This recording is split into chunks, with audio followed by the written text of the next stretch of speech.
Thank you so much, Kaylin. I don't feel like I really need to preach now. That was amazing. But I'm gonna go anyways. I don't know if you've ever had a dream where you woke up in the middle of the night, maybe in the morning, and you thought, holy moly, like I can't believe that you're shocked that it was a dream because it felt so real. And so you're thinking, okay, either I had too much chocolate before bed last night, or like that was divine. Like there's something about this dream that's special. Did you know that in the Middle East right now, Muslims are being visited in their dreams by Jesus? This is being documented. Thousands upon thousands of Muslims living in countries where it is not safe to worship and follow Jesus. Jesus is speaking to them in their dreams, the only place in their region that is safe.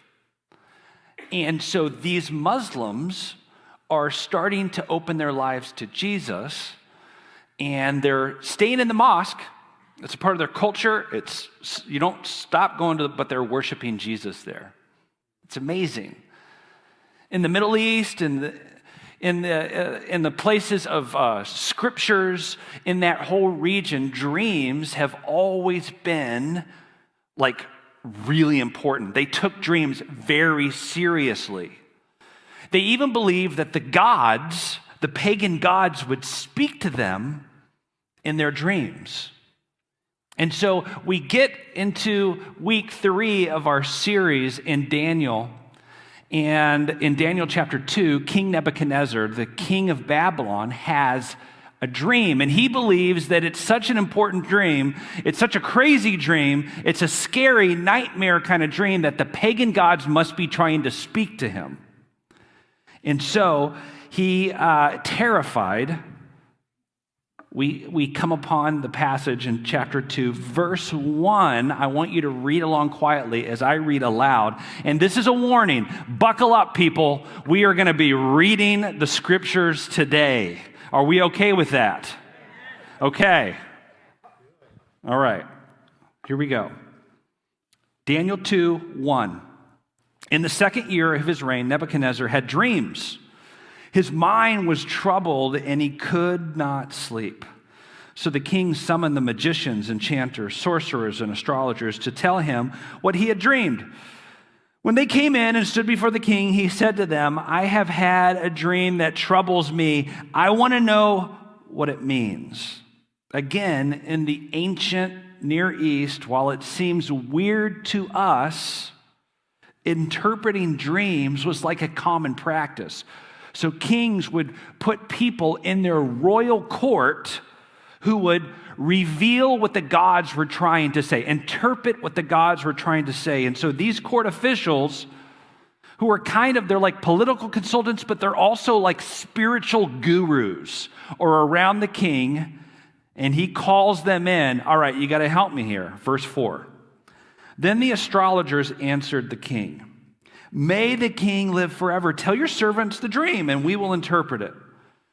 The king replied to the astrologers, This is what I have firmly decided. If you do not tell me what my dream was and interpret it, I will have you cut into pieces and your houses into piles of rubble. All right, dude. He is grumpy. And you think your spouse woke up on the wrong side of the bed. You're like, what is up with you, right? No, this dude is ready to cut people into pieces. Like, he is upset. He is troubled. He's going to even destroy their homes. Like, he is not playing games, and he doesn't want to tell them what his dream was. He's testing to see if their magic is real.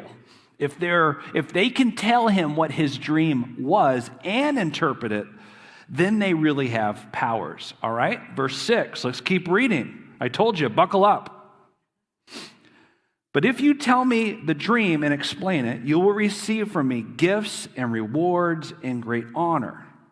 So tell me the dream and interpret it for me. Verse 7. Once more they replied, let the king tell his servants the dream. They're like, please tell us the dream, and we will then interpret it. Then the king answered, I am certain that you are trying to gain time here, because you realize that this is what I have firmly decided. If you do not tell me the dream, there is only one penalty for you. You have conspired to tell me misleading and wicked things, hoping the situation will change. So then tell me the dream, and I will know that you can interpret it. The astrologers answered the king, there is no one on earth who can do what the king has asked. No king, however great and mighty, has ever asked such a thing of any magician or enchanter or astrologer, and they are telling the truth here. This is a very unusual request of the king. It is not even realistic for these guys. Verse 11. What the king asks is too difficult. No one can reveal it to the king except the gods, and they do not live among humans. Remember that line. We're going to come back to that. Verse 12. Well, this made the king so angry and furious that he ordered the execution of all the wise men of Babylon. So the decree was issued to put the wise men to death, and men were sent to look, for Daniel and his friends, to put them to death too. So in summary, Nebuchadnezzar, the king, wants to know what his bad dreams mean. He wants his wise men around him to tell him what the dream is and then to interpret it, and they can't do it. They aren't normally asked to do something like this. Only the gods can do what he's requesting, and they don't live among people. So the king threatens to kill all of these wise men, all these astrologers, all of these mystics, which include Daniel and his 3 companions that we read about and heard about the last couple of weeks. So now their lives are endangered too. No fault of their own. They're just hanging out. They were playing basketball when homie comes up and says, dude, we got to kill you. I'm sorry. Right? So here we go. Let's keep going. When Arioch, the commander of the king's guard, had gone out to put to death the wise men of Babylon, Daniel spoke to him with wisdom and tact. You guys are with me, right? Okay. Verse 15. He asked the king's officer, why did the king issue such a harsh decree? Arioch then explained the matter to Daniel. At this, Daniel went in to the king and asked for time, so that he may interpret the dream for him. Then Daniel returned to his house and explained the matter to his friends, Hananiah, Mishael, and Azariah. They go by their Hebrew names, not their Babylonian names that you may have heard of, Shadrach, Meshach, and Abednego. They don't receive those names. They're Hananiah, Mishael, and Azariah. He urged them to plead for mercy from the God of heaven concerning this mystery, so that he and his friends might not be executed with the rest of the wise men of Babylon. And look at what God does. Verse 19. During the night, the mystery was revealed to Daniel in a vision. Then Daniel praised the God of heaven and said, praise be to the name of God forever and ever. Wisdom and power are his. He changes times and seasons. He deposes kings and raises up others. He gives wisdom to the wise and knowledge to the discerning. He reveals deep and hidden things. He knows what lies in darkness, and light dwells with him. I think and praise you, God of my ancestors. You have given me wisdom and power. You have made known to me what we asked of you. You have made known to us the dream of the king. Then Daniel went to Arioch, whom the king had appointed to execute the wise men of Babylon, and said to him, don't execute these wise men. Take me to the king, and I will interpret his dream for him. So Daniel is rescuing all of these Babylonian so-called wise men. And he's rescuing he and his friends, these other people's families and homes. Let's keep reading. You were like, holy cow, I thought you were done reading. No, we're going to keep going. Here we go. Verse 25. Arioch took Daniel to the king at once and said, I have found a man among the exiles from Judah who can tell the king what his dream means. The king asked Daniel, are you able to tell me what I saw in my dream and interpret it? Daniel replied, no wise man, enchanter, magician, or diviner can explain to the king the mystery he has asked about. But there is a God. There is a God in heaven who reveals mysteries. He has shown King Nebuchadnezzar what will happen in the days to come. Your dream and visions that pass through your mind as you were lying in bed are these. And here he goes. As your majesty was lying there, your mind turned to things to come, and the revealer of mysteries showed you what is going to happen. As for me, this mystery has been revealed to me, not because I have greater wisdom than anyone else alive, but so that your majesty may know the interpretation and that you may understand what went through your mind. Your majesty looked, and there before you stood a large statue, an enormous, dazzling statue, awesome in appearance. The head of the statue was made of pure gold, its chest and arms of silver, its belly and thighs of bronze, its legs of iron, its feet partly of iron and partly of baked clay. While you were watching, a rock was cut out, but not by human hands. It struck the statue on its feet of iron and clay and smashed them. Then the iron, the clay, the bronze, the silver, and the gold, no, we're not talking about the Olympics, hang on here, were all broken to pieces and became like chaff on the threshing floor in the summer. The wind swept them away without leaving a trace. But the rock that struck the statue became a huge mountain and filled the whole earth. Now let's jump to verse 44. In the time of those kings, the God of heaven will set up a kingdom that will never be destroyed, nor will it be left to another people. It will crush all those kingdoms and bring them to an end, but it will itself endure forever. This is the meaning of the vision of the rock cut out of a mountain, but not by human hands. A rock that broke the iron, the bronze, the clay, the silver, and the gold to pieces. That was a lot. We did it. So to help visualize this dream, someone put together a graphic, and I want you to see that now. It's an interpretation of what this is. Basically, what Daniel says is the statue, dude, that's an intense statue, has 4 different parts of metal. Each metal represents an empire that will rule the world, but it will eventually fall away. He has Babylon is the golden head, and then 3 empires follow beneath the head. And the whole point of Daniel's explanation is that there is a rock that is coming. A rock that isn't a part of the statue, a rock that is not made by human hands. And this rock will reign and rule forever. This rock is God's kingdom. And so here you have Daniel, who is exiled from Israel, deported into Babylon's upper political court. He's received the greatest education the world has to offer, has money and resources available to him, and he tells King Nebuchadnezzar, the most powerful person in the world at that time, that all the kingdoms, including his, are going down. And God's kingdom, this little stone, will be the kingdom that reigns forever. Daniel shows intense, amazing courage here. He does the impossible. Because unlike the Babylonian gods who do not live among the people, Daniel's God does. Daniel's God's name is Yahweh, Emmanuel, God with us. Daniel's God is near. Daniel's God is close. And Daniel's God speaks.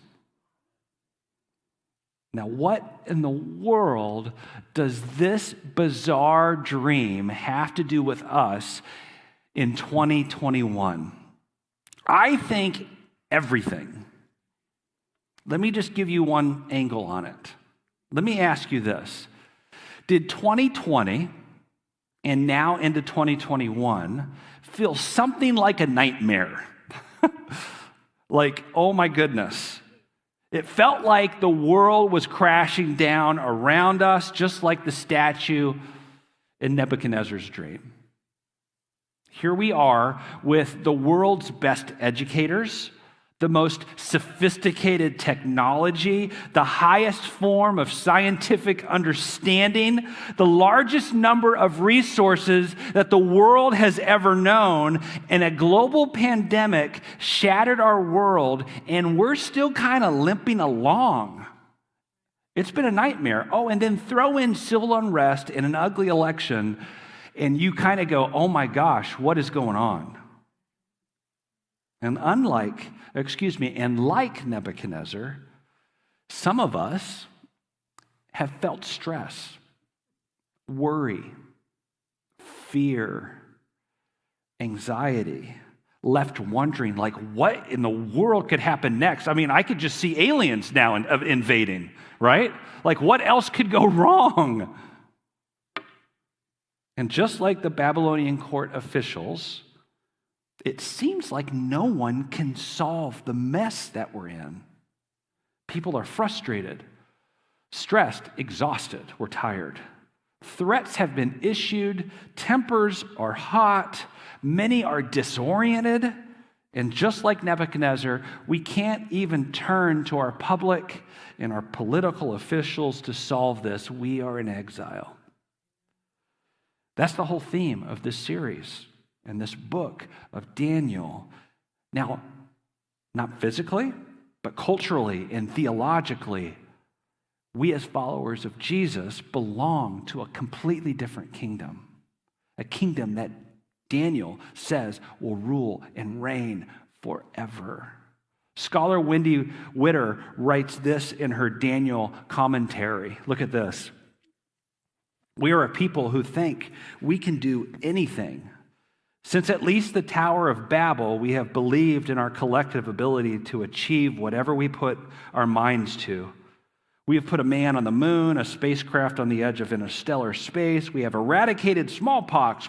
And every day we cure illnesses with an array of chemical combinations. When we want to, we can move mountains. It just takes some engineering ingenuity, a bottomless budget, and a lot of people who need to work. No faith required. The common language of science and the cyber bond of the internet have produced a global community out to prove that nothing is impossible. But at the foggy periphery of these visions of human grandeur lurks a reality that we are prone to push away like an irritating alarm clock. Not all knowledge is within human reach. If Nebuchadnezzar had given his wise men all the time in Babylon, they could not have solved the puzzle of his dream and its meaning, with or without their God's help. The dream came from God, and only God knew what it meant. There is a world of knowledge and wisdom that, apart from God's revelation, is inaccessible to people. No amount of corporate expertise, self-help psychobabble, or even scientific research can reveal these truths. See, there is a world of knowledge and wisdom that, apart from God's revelation, is inaccessible to people. And boy, is this a timely reminder for us today. We know down deep there's something wrong. We know down deep if we can get away from the noise and turn on the quiet, which is why so many of us avoid stillness and silence. But if we ever turn on the quiet and listen inside, you go, man, something's not right. Like I'm missing something. I have felt that. This past Wednesday night at youth group, which, by the way, is my favorite night of the week. I love it. Afterwards, we're hanging out. Balls are flying everywhere. People are accidentally getting hit in the head. I'm off to the side talking with a high school kid. And we're just talking. Then we get into the video series that we're watching, Alpha. What do you think about that? He tells me. And then he's like, sometimes I just feel like there's something missing. I look at him, I'm like, yeah, I know. We all feel that at times. Man, I just feel like there's something missing. Daniel lived in the rhythm of God. Like he knew that God was with them, and even in the midst of the suffering that he was going through. He knew that his God would be with him in the midst of captivity, and he was going to take full advantage of that because he too knew that there was something missing inside of him that only God could fill. He wanted to live in tune with that God who did live among his people. See, we all feel that deep inside. Like there's got to be more. Daniel reminds us that we can have all the resources in the world at our fingertips, but we are still completely lost without the presence and wisdom of God. And God, he truly wants to guide you. He wants to guide your thinking. He wants to guide your choices. He wants to empower you like he empowers Daniel. So how can we be sure of that? How can we really know that God's wisdom is readily available to us who are living in this world that is really, this is tough terrain to navigate, and it requires a special kind of wisdom. How do we know this? Well, Daniel, this normal kid, he's a kid. He's the proof. If God can do something in him, he can do something in you. He had everything available to him. He was in the middle of it all in the royal court of Babylon, and Daniel accomplished what the astrologers and the magicians could not do. For all we know, he had never been into dream interpretation. He was desperate for God, and God spoke to him. He's like, man, I don't know. I'm just a kid. I'm kind of out of my depth, but I trust this God, so I'm going to give it a try. What do I have to lose? Dude's going to kill me anyways. Give me some time. God, speak to me. That's what Daniel does. Nebuchadnezzar's threat looms over his head, and instead of focusing on the problem, he runs directly. He goes straight to God. First and foremost, not as a last resort, he runs to God. You've got to speak to me. This is radical. This is radical living. This is radical faith. This is radical living in the midst of exile, of suffering. And so what happens in Daniel's own words to King Nebuchadnezzar? Look at verse 27. He says, no mere human can solve the king's mystery. I don't care who it is. No wise man, enchanter, magician, diviner, but there is a God in heaven who solves mysteries, and he has solved this one. We need God's presence. We need his wisdom in our everyday. We need him to help us at work, to make wise choices, in our interactions with our coworkers. We need him to guide those. At home with our families, we need God's empowerment and wisdom in how we interact with our spouse in our marriages. We're desperate for God. We need wisdom. We need his divine wisdom in raising our children. And never before has the temptation been greater in culture, in anywhere else, in any other time, than to look to other places for wisdom besides God? It's this cultural moment. We are just drawn to other things, other distractions. Never before has Daniel's example of radical faith in the midst of exile been more needed for us who proclaim to follow the same God in heaven that he did, who solves mysteries. We need him. And there's a calling for us to live in tune with this God, to be a resource to the world like Daniel is, a people of insight and wisdom, and it's vital that we step up to the call. We live in troubled and confusing times, and people are hungry for real wisdom and real truth. So let me ask you, how are you living? Where are you seeking wisdom? If we're honest, I think the first thing we do is we go to our phones, we go to Google, we go to our friends maybe, we go to news reports, we go to our favorite podcaster. And then if we're still not satisfied, if we're still in trouble as a last resort, maybe we'll then go to God. But the invitation for us this morning is to lay aside the stones we've picked up from our culture and hold in its place the rock of true everlasting wisdom found in God alone, Jesus Christ. Jesus is the true rock, the ultimate foundation for the wisdom we need to navigate life. So our task then, as loving, as God-loving, Christ-shaped, Spirit-filled Christian, is to announce redemption to a world that has discovered its own fallenness. The world, like never before, has never been so aware of its own fallenness. We get to announce healing to a world that has discovered its own brokenness. We get to proclaim love and wisdom to a world that only knows exploitation and fear, and to live out God's kingdom life ourselves. Did you know that Daniel, did you know that he prayed 3 times a day? 3 times a day.